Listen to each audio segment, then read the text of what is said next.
గత రాత్రి ఎల్లారెడ్డి నియోజకవర్గంలో ముదెల్లి గ్రామంలో ఒక సంఘటన జరిగింది. అది పూర్తిగా రాజకీయపరమైన సంఘటన. మరి రంజిత్ అనే బీఆర్ఎస్ పార్టీ కార్యకర్త మీద కుట్రపూరితంగా నిన్న దాడి చేయడం జరిగింది, గొడ్డలతో దాడి చేయడం జరిగింది. మరి ప్రభుత్వ అధికారులేమో చోద్యం చూస్తూ ఉన్నారు. పోలీసులకు గట్టిగా వార్నింగ్ ఇస్తూ ఎవరేం చేస్తారు, మా పోలీసులు మా వాళ్ళు ఉన్నారు, డిఎస్పీ మావాడు, సిఐ మావాడు అనుకుంటూ అందరి ముందట వీడియో రికార్డులు కూడా ఉన్నాయి. ఆ వీడియో రికార్డులు కూడా చేయడం జరిగింది.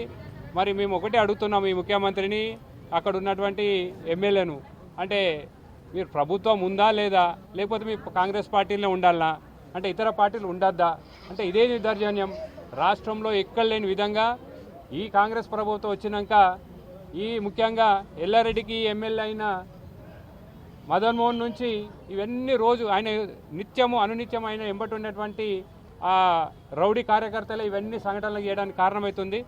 మరి ఎలక్షన్ మొన్న స్థానిక సంస్థలు అయిపోయినాయి, సర్పంచ్ సార్ ప్రజలు ఆశీర్వదించిండు, మా లక్ష్మణ్ గెలిచిండు, బీఆర్ఎస్ పార్టీ లక్ష్మణ్ గెలిచిండు. మరి ఓడిపోయినటువంటి అభ్యర్థి కావాలని కుట్ర నిన్న ఆయన వర్గానికి చెందిన